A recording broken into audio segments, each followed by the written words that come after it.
Coming up on 2020 on ID. You got a murderer. Designing women, dealing from the bottom of the deck, accused of scheming, stealing, even killing. The girlfriend on trial for murder by stiletto. You spill blood in your hands, and I did it. And the secret, she says, led to his death. He would like for me to kind of step on him. Dressed to kill. Plus, the married ex-stripper with a taste for sugar daddies. Did she go gold digging with a hammer to the head? This is the Addams family. This is stranger than Jodi Arias. And the Craigslist con woman, promising a childless couple her baby that didn't exist, even faking the birth on the phone. Also, in love and planning their blowout wedding when the bride-to-be goes missing. We do feel like she is in danger. Got that text that she is kidnapped. Kidnapped? Or something more shocking? Tiffany was there in the room by herself. Designing women.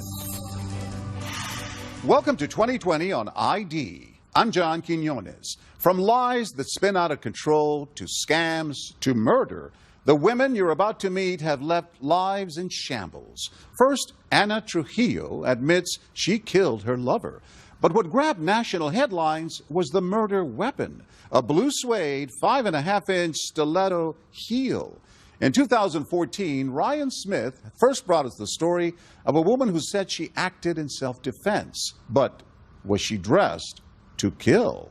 A woman accused of killing a man with her stiletto heel. Ana Trujillo is being held here, and testimony is still going on. Prosecutor Sarah Mickelson demonstrated to the jury. Houston has some crazy, crazy crime, and this is one of the craziest things that I think a lot of us have ever seen. About 10 puncture wounds to the head.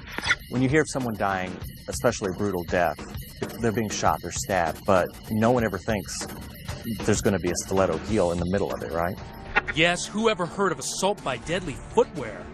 The crime scene, a ritzy condo in this high-end high-rise, and the accused, a petite, soft-spoken mom looking at life in prison, telling her story to 2020. It's very surreal. It feels like it happened to someone else, and I'm just watching it. Born in Mexico, Ana Trujillo came to America with dreams of making it big. Married twice, the mother of 2 young girls, she was a striking, vibrant young woman who was once the host of a community access show and called herself Anna Fox. Thank you for joining me and enjoying ourselves. The producer said I had a bubbly personality. Is that who you are?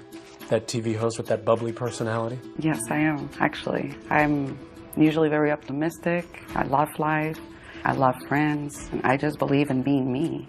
But those big dreams jumped the track as she landed on the hard side of town. Jim Carroll met her at the Lawndale Hotel, where they both once lived. What was she like? She laughed a lot. I mean, she was really cool. She just talked about spirituality and the pyramids and ghosts and the tarot. She was a drifter, floating from job to job, wishing for the right things, attracted to the wrong people. She brought several men to the hotel, and finally I started talking to her. I said, look, you know, we can't have none of that business going on here. And how many men would you estimate this was? 4 to 6 men. One of them was the professor. His name? Stefan Andersson, a naturalized citizen from Sweden who worked at the University of Houston as a medical researcher. Tell me about him. Well, he was very charming. He had a beautiful young spirit. He was a professor, and that is really what attracted me. How did he treat you in the beginning? Oh, he was wonderful. In the beginning, it was all so carefree. Here at the local taco shop, Bodegas, they were regulars, and his friend, Adam Benjamin, remembers the early days of their romance. You can see Stefan right there. So what was Stefan's taste in women? Stefan liked attractive women in heels with nice legs, but he didn't have girlfriends or anything like that. Why do you think he felt so connected to Anna? She was a bad girl. It's the opposites attract. Within weeks, she'd moved on up to his deluxe apartment in the sky. You wanted to marry him. Yes. He wanted to marry you. Yes. It wasn't all about love. It was also about sex. Kinky sex. Trujillo claims her man had a thing for shoes, and she was happy to oblige. What did he want you to do? He had a shoe fetish. He would like for me to kind of step on him. Step on him? Well, walk on him. He liked a little bit of pain. But just months after they met, that happily ever after began to wear thin. His drinking started concerning me. I didn't know what it was to be with, I say, an alcoholic. He drank a lot, but he didn't seem to be an angry drunk. He seemed like a troubled and gentle soul. A troubled soul who, according to Anna, had a hidden dark side. He was super sweet and nice, and all of a sudden, out of nowhere, he would just turn into this other person. He would just start accusing me of things. Like what? Why did you leave me? How come you didn't take me with you? What would you do when he did this? I would not provoke him. I would just be quiet. Did other people know about this side of him? Did other friends see him like this? He hid it really well. It was a hot summer night when Anna and Stefan go out for a night at Club 5015. They share a bottle of wine, chased by a few shots of tequila. In this case, a combustible mix. Anna is dressed to kill in her 5.5-inch blue velvet stilettos. I had the huge high heels that he loved for me to wear. It made you happy to buy the stiletto that he liked. I had to be very careful because the shoes were so high. Surveillance videos at the restaurant paint a portrait of a good time girl. Take a look as she flirts with a stranger at the bar, then does a sexy chair dance. At first, she and Stefan seem to be having a great night out, but by the time she is ready to leave, he is not. I was going to leave early in the morning to go see my daughter. I wanted to leave, not stay out very long. He kept wanting to stay longer. That decision to go home is the spark, she says, that will ignite a firestorm. Still, the last images captured at the nightclub show Stefan calm as he leaves the bar with Anna. Was he wasted by the time you got to the cab? Yeah. As the cab pulls up, Rosemary Gomez was at the wheel, accompanied by her husband. I was just taking the fare like I normally do. As the couple approaches the cab, Reagan Cannon said Anna was loud and abusive. She tells him, go get a cab. No. In Anna's version of the story, it's Stefan who was getting aggressive. You say he starts getting agitated. I just remember him looking at me angry. Angry from Anna's point of view, but not from the front seat, where Reagan Cannon has some advice for the shy professor. I said, are you a man or a mouse? Come on, dude. I said, what are you doing letting her talk to you like that? It is past 2 in the morning when the taxi drops them off at Dr. Anderson's pad. But you had a funny feeling that something was going to happen. He squeezed my hand and he said, no, I'll be okay. And I told him, I said, I just have a feeling something's going to happen. Look at these photos. Coming home from the bar, walking calmly to the elevator. It was the last time Anderson was seen alive, but Anna claims he was on the verge of a murderous rage. All of a sudden, he just turns around and has a complete different look on him. Angry. As the couple sets foot inside the apartment, her life was about to change irreversibly, and his about to end. He starts to pull me. I still have my shoes on. So he grabs me by my hands. He bangs me against the wall. He kept saying that I was going to leave him and I wasn't coming back. He's screaming and yelling and ranting and just, I saw the way you were looking at those guys. When he threw me over the couch and I fell completely backwards and my head hit, I saw black. Did you feel like your life was in danger at that point? Yes. In the darkness, she reaches for the only weapon she could find, one of those blue stilettos, and starts striking. When I reach down to feel him and you feel blood in your hands, that is a horror of someone you love, and that I did it, that accidentally I did it. I didn't even know that he was bleeding and he wouldn't stop. Nothing is facing them. He's unstoppable. When we come back, Anna Trujillo's emotional call to 911. Are you reporting an assault, ma'am? Yeah, he started beating me up. But is that the entire story? A friend recounts a far different side of Anna. She told me that if anybody ever messed with her, I'll get them with this. And it was a big stiletto heel. Stay with us.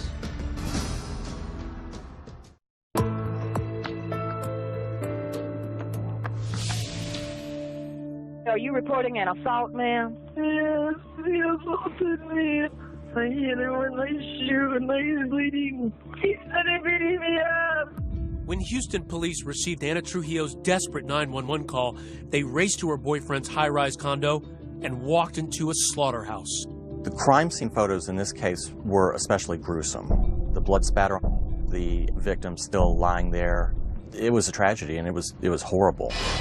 The hallway was streaked with blood. The deceased, medical researcher Stephen Anderson, barely recognizable from more than 24 stab wounds to his head, face, and neck, all from the heel of Anna's blue velvet stilettos. Stephen's hair still stuck to the heel. And on a glass table nearby, a macabre sign. Trujillo's Book of Tarot turned to the picture of death. Instantly, the police officer was suspicious. He just yelled at me and took his gun out and he told me to get down on the ground. I thought they were there to help us. The millions of officers showed up and where was the ambulance? Anna tells police Anderson had attacked her, that she killed him in self-defense. She was drenched in blood. Police bring her in for questioning, I was did artwork and Anna gives a rambling, disjointed statement that includes little about the actual killing. It's a meandering sort of my life up till now 3-hour tape in which she talks about what actually happened the night of very briefly. The cops have heard enough. They put her under arrest. They're blaming me. They're telling me that I killed him. I am not a murderer. She's booked post-bail and is put under house arrest.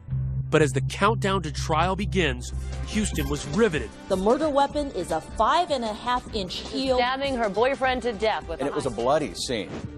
Each day, new allegations surfaced about the violence in her past.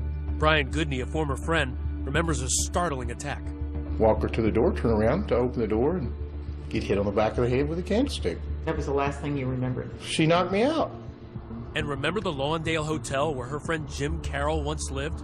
He told the most jaw-dropping tale of all. She told me that if anybody ever messed with her, she pulled her shoe off. She says, I'll get them with this. And it was a big stiletto heel.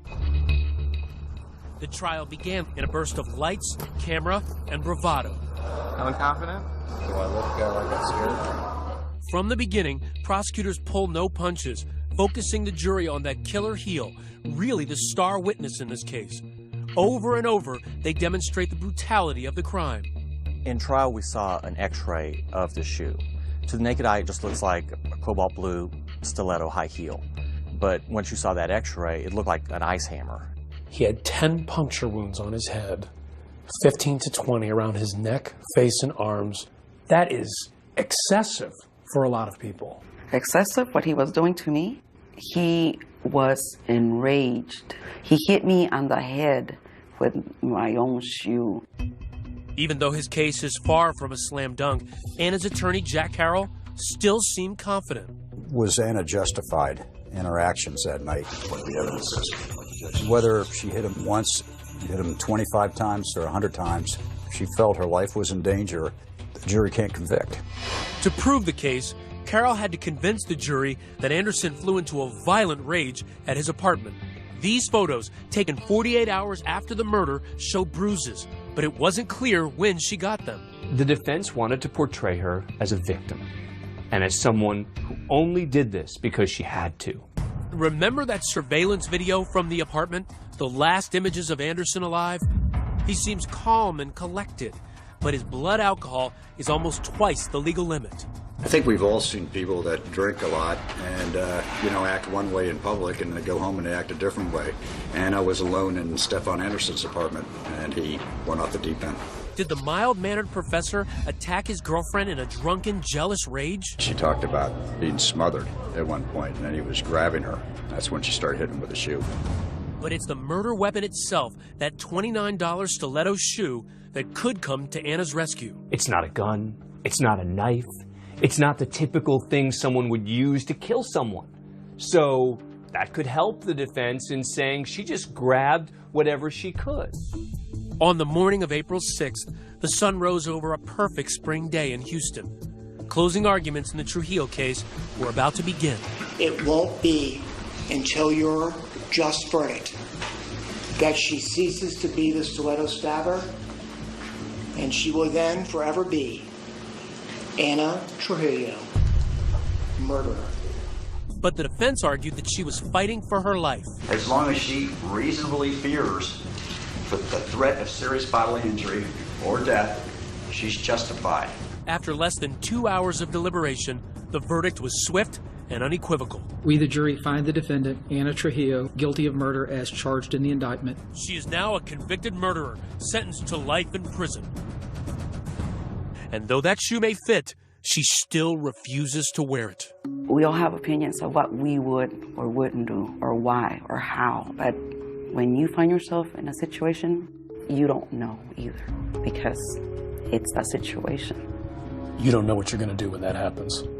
You think you do, but you don't. In spite of all of that, you loved him. I love him, and I'm mourning, and I'm sad, and I'm in pain, and I have no closure. And it's not my fault. As of 2014, Anna Trujillo is appealing her conviction. She will be eligible for parole in the year 2043, when she will be 75 years old. When we return, an ex-stripper and her sugar daddy boyfriend. Why was her husband murdered? This is the Addams family. This is stranger than Jodi Arias. Stay with us.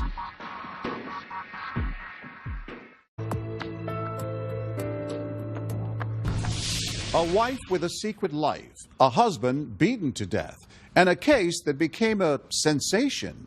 In 2014, Jim Avila first told us about a troubled couple where infidelity and a thirst for money added up to murder.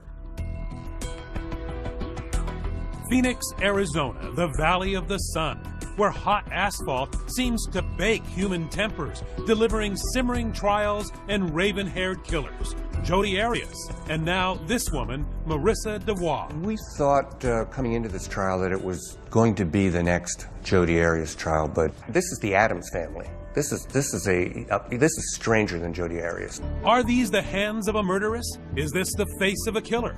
Or is 36-year-old Marissa a victim, so battered by an abusive husband that she bludgeoned 34-year-old David Harrell to death with multiple blows to his head? The 36-year-old Gilbert woman claims she was a victim of abuse, but the prosecution is telling a different story. Marissa DeWaugh could face the death penalty. Killer or victim? The puzzle that has stumped Phoenix, Arizona since January of 2009. From the beginning, just hours after the bloody attack that splattered the couple's master bedroom from floor to ceiling, Marissa DeWaugh tells a story of constant abuse, verbal and physical. How did he hit you? With his fists. Okay, and where was he hitting on your body? And he just kept hitting me.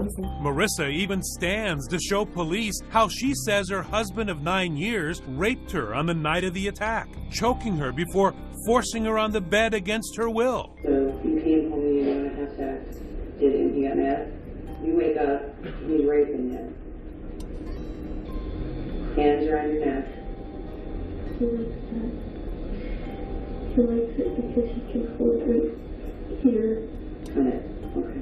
At times, crying at appropriate times, seeming completely distraught, and yet at other times, she was almost smiling in an uncomfortable way that a seasoned detective would probably look at and at the very least find odd. For police, it was an odd story and an odd victim.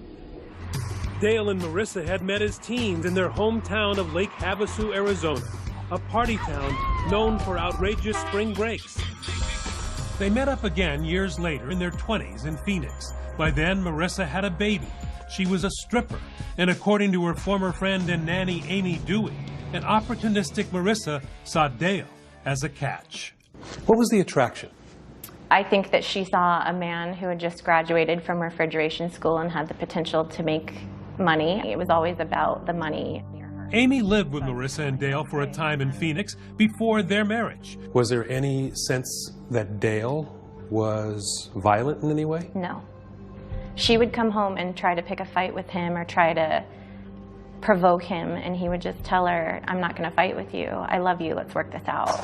Then came the day Amy was fired after a chilling conversation. If true, it would foreshadow a future grisly murder. She came to me and said, Dale is dreaming about having sex with you. I don't think that's appropriate. I'm concerned for your safety. Dale is dreaming about killing you with a hammer. You have to go. Fast forward to one January night, Dale in his bedroom, critically wounded by, yes, a hammer. My husband was trying to hurt me, trying to kill me. In the interrogation room, Marissa plays the battered woman card.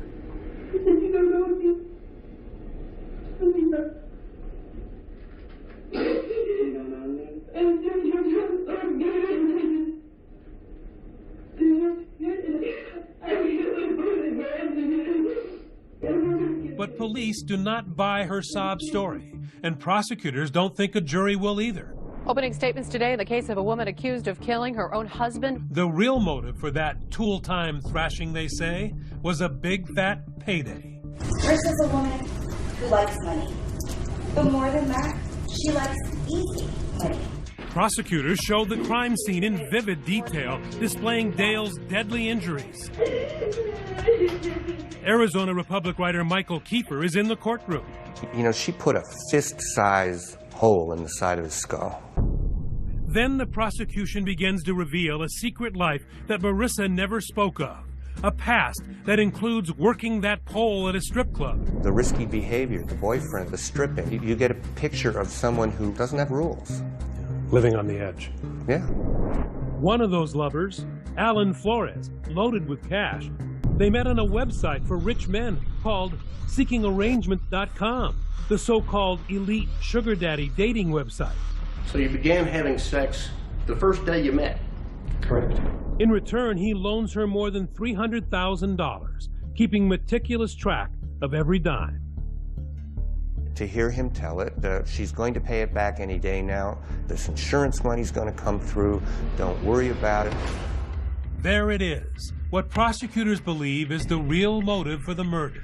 A big life insurance policy on Dale, earmarked to pay back her sugar daddy. A new insurance policy that was worth $1 million.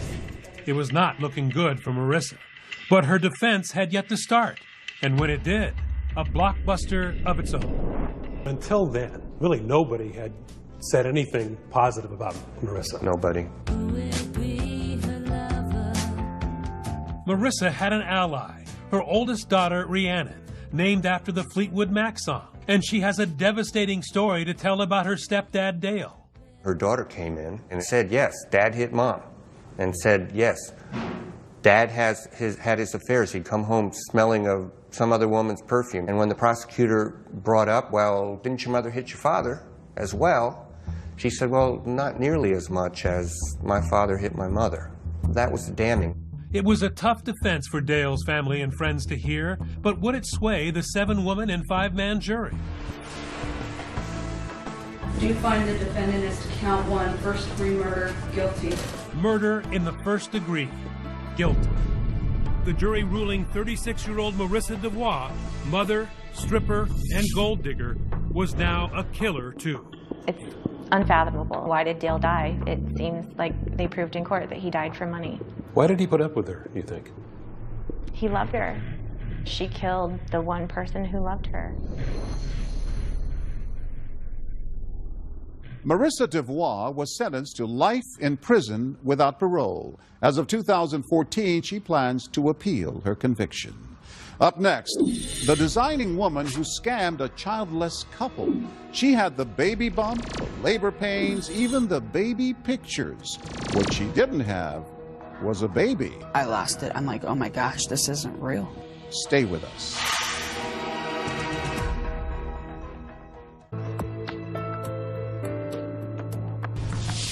Now, a couple unable to conceive and willing to do almost anything to get a baby.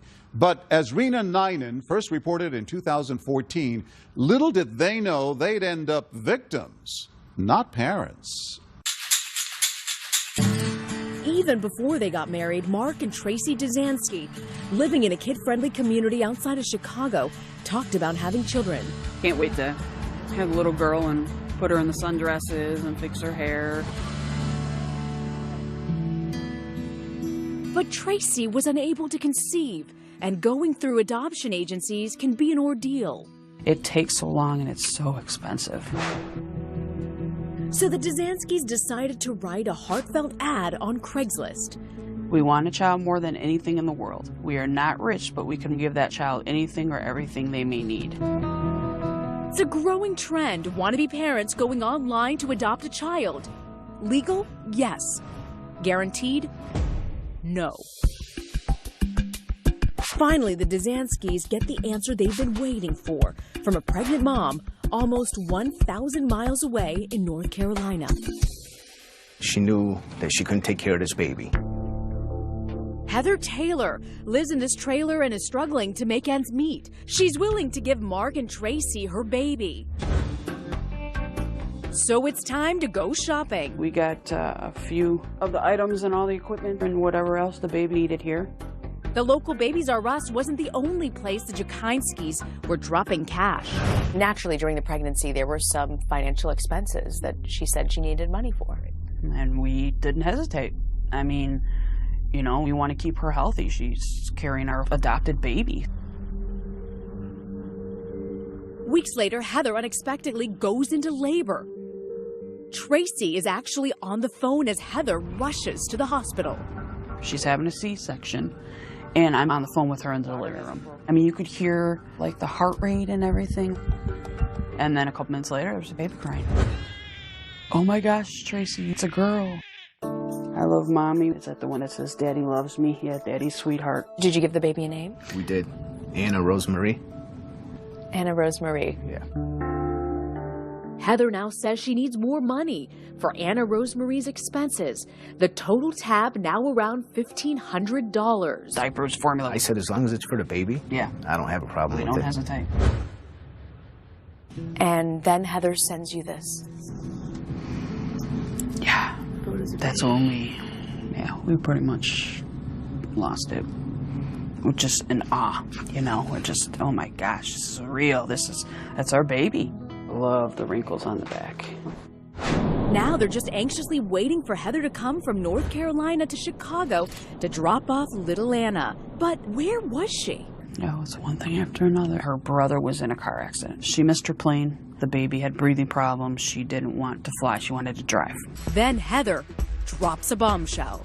She's changed her mind that her mom was going to help out, that she would be able to afford to keep our Anna. Devastated and now suspicious, Tracy goes back to Craigslist and contacts other couples, wondering, is this a scam? Sure enough, she hears from a woman named Nicole who says Heather was giving birth to her baby too. I lost it. I'm like, oh my gosh, this isn't real.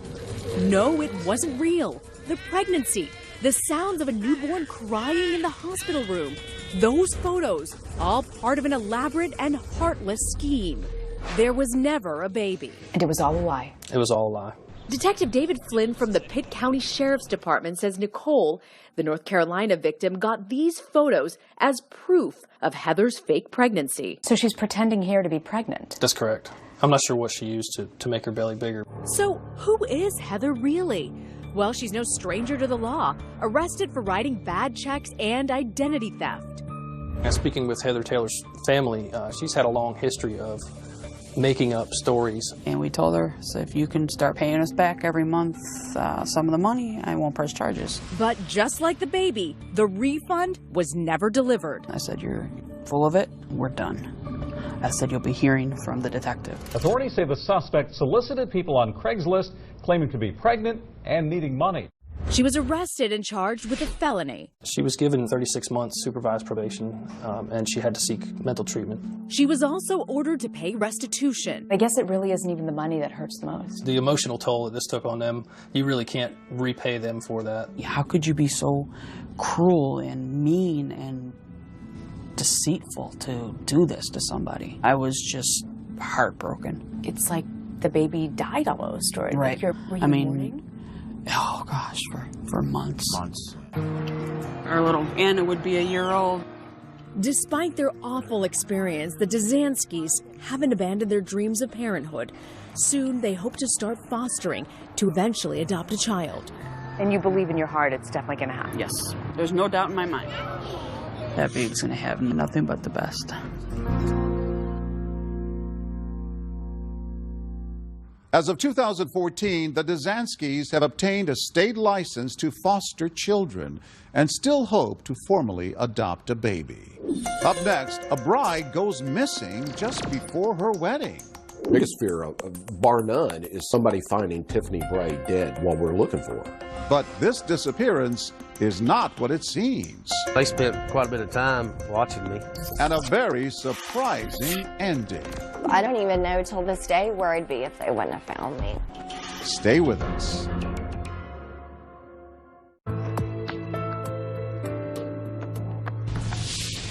A woman about to get married is kidnapped. Authorities track her desperate text message. But as Deborah Roberts first reported in 2014, there's a twist. It's a story of something old, something new, something borrowed, and something not quite true. If you were cruising through Fletcher, Oklahoma a few summers ago, you may have noticed amongst the rolling prairies and homes on the range this startling sight. A billboard about a missing blonde. Right now, detectives are trying to find 39-year-old Tiffany Bray from Fletcher. Tiffany Bray, her smiling face peering down in that haunting picture, had vanished, and her frantic family was all over the news. She's wrong. She's a piece to this family, a piece that we have to have back. Pleading for information, for anything to help. We do feel like she is in danger. She needs to be found. This big mystery on the Great Plains was served with an extra helping of heartbreak. Tiffany disappeared just months before her wedding day. Her fiancé, Chad McGuire, feared he'd have to turn wedding plans into funeral arrangements. I was worried that she'd run off the road and had a wreck. Tried calling her several times, and it just goes straight to voicemail. Chad, a plain-spoken power company worker, fell hard for the petite blonde who fit right into his cap and overalls world. They'd go driving around on the back roads, play in the mud in the Jeeps, have a good time. She seemed to be perfect. She cooked, she cleaned, kept up with the laundry. Not one for hemming and hawing, this rustic Romeo offered his sweetie a heart necklace for Valentine's Day, and a few months later hopped in his pickup truck with a diamond ring. She'd handed it around, she said she knew, so I just gave it to her while I was driving down the road. Here you go. Okay, so it wasn't on bent knee, but Tiffany said yes, and the two moseyed down to Cozumel, Mexico to celebrate. We did snorkeling, drove around the island, went shopping and looking at the sights. Back home in Oklahoma, wedding plans are in high gear. Chad's parents even have a little fun with a gift, hinting about who'll wear the overalls in the family. It all seems hunky-dory until one morning a few weeks later when Tiffany puts on a pair of camo shorts, some flip-flops, and hops into Chad's pickup truck to run some errands. The last text I heard from her, it was around noon. She asked what I wanted for lunch. He never gets that lunch order because Tiffany never returns. I was scared. It was about that evening. Went looking for her, and then I filed a missing person report the next morning. This is not like her. She always calls her mother every day or every other day, regardless of what is going on in her life. Not a word from his new fiancée for 96 excruciating hours. Then a text message sent from her phone that has Chad fit to be tied. 4 days later, I got that text that she's kidnapped. It reads, "Need help somewhere in Lawton, in dark room. White man. Please help me. Not sure I can use this again." The text message comes in of that nature that takes it to the forefront of the seriousness of what may be going on. Richard Goss, a no-nonsense special agent in charge of the Oklahoma State Bureau of Investigation, doesn't take kindly to the thought of a woman being abducted. Everything had to go on hold while we address this kidnapping. Biggest fear, bar none, is somebody finding Tiffany Bray dead while we're looking for her. She wouldn't be hard just to snatch up and throw in a van or something like that. Tommy Lewis, an old family acquaintance who values friendship as much as his Christian faith, is happy to help. You will not go empty-handed. How involved were you? We spent our time and money searching, trying to assist investigators. The longer something like that goes on, the more in your head you're thinking this is not going to end good. We're out looking for a dead person. And Chad has even more to worry about. His fiancée has vanished under suspicious circumstances. And as the last person to see her alive, suspicion is directed at him. They spent quite a bit of time parked down the hill from my house watching me. They thought I'd done something to her. The story tears through town like a twister, and fortunately, the whirlwind coverage leads to the first major break in the case. It was brought to the attention of a former employer looking through a computer that she had access to, and they had discovered some email exchange between Tiffany and a man in Texas. That man is Steve Thomas, a secret acquaintance Tiffany had met online. Steve lives 5 hours away in Palestine, Texas, a body shop worker with an unusual hobby, making medieval armor. Investigators are soon hot on his trail. The next stop, obviously, is find the man in Texas. They soon track Steve's cell phone, not to Palestine, but 360 miles south to coastal Corpus Christi. The cellular provider was right on the money as far as the location of the phone. That location, this no-tell motel. So imagine their surprise when they bust into the room and find her only injury is a bad sunburn. I would say that we knew positively when we walked into the motel room that she was safe and sound. It had all been a hoax. A wild goose chase. Turns out Tiffany's no kidnap victim, but a reluctant bride with a bad case of cold feet. She agreed to tell us her story for the first time, explaining that she dreamed of more than cooking and cleaning for Chad. Chad was a nice guy. I just was not happy with my life. So why didn't you just break it off, say it was a big mistake? I can't answer it. I just felt like I couldn't breathe anymore. Her plan, if you can call it that, began that July morning. Got up, got ready. I said I'm going to town. Instead, she takes a detour, a huge one, in Chad's truck.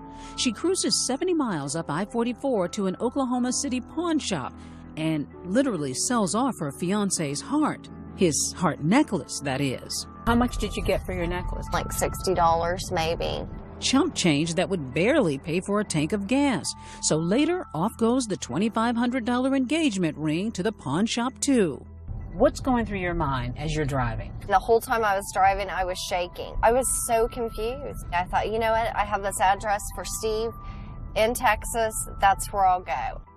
Steve, that online friend with a passion for medieval attire.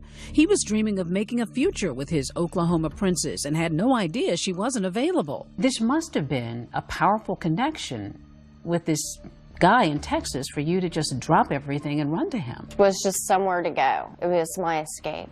It was my way out. I mean, you had to be thinking, somebody might find me, spot me. I mean, all I was doing was leaving, and my thought, it wasn't against the law to take off and not tell anybody where I was going. But what about that desperate text for help? Why'd you do that? Maybe it was me crying out somehow. I don't know. So it didn't occur to you that the police might get involved? No, I had no idea. The duo head south to coastal Corpus Christi to find a fresh start. But their new life isn't exactly Camelot. The cash-strapped couple check into that low-rent motel where room 206 goes for about $30 a night. Yes, just like Garth Brooks put it.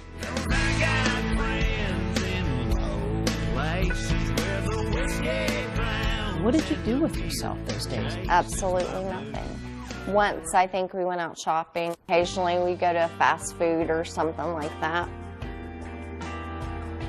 It was a far cry from the fancy Mexican vacation she'd just taken with her fiancé, Chad. Are you feeling bad at all? I wasn't in that clear state of mind, I guess. You just try to block that out somehow. But there's no blocking the cell phone signal of her Texas squire. Soon, there's someone at the door, and it's not room service. Someone knocked at the door, and it was the FBI. Surrounded by unhappy state agents, it's time for a reality check. I was immediately, of course, scared. You escape from something and not realize how bad you're hurting everybody else around you. So it's actually very selfish. Finally, this morning, they found her in Corpus Christi with a male companion. Her companion, Steve, wasn't part of the hoax. Police say Tiffany kept him in the dark. But after logging 6,500 miles, spending 685 man-hours, and more than $34,000 on the case, Inspector Goss isn't inclined to forgive. When we arrested Tiffany Bray, I had no sympathy for her at all. The #1 cause of death in law enforcement is traffic accidents. I'll be darned if one of my agents or a law enforcement officer should lose his life for a game. Tiffany is arrested for taking Chad's truck and falsely reporting a crime. I was happy I wasn't a suspect anymore, and I was glad that she was found all right, safe, but I wasn't too happy. Neither was Tommy Lewis. I got a phone call from my then best friend telling me we found Tiffany and she's alive. And at first I was just angry at her, you know. It was like, oh my God, what was she thinking? How could she do this to us? Never. Tiffany's family asked the same question. Though they bailed her out after 5 weeks in jail, relatives kept a tight leash on the absentee bride. I was allowed to go to work and go straight home. It sounds like they had trouble trusting you. So I just ended up moving out. So no, I don't have a relationship with my family. Tiffany was able to cut a deal with prosecutors. No more time in the slam for the charges she faced as long as she pays back the $34,000 spent on her search. And it's not over yet. She's working 60-hour weeks to settle up with the OSBI, $560 a month for 5 years. I'm very grateful that they did find me, because I don't even know till this day where I'd be if they wouldn't have found me.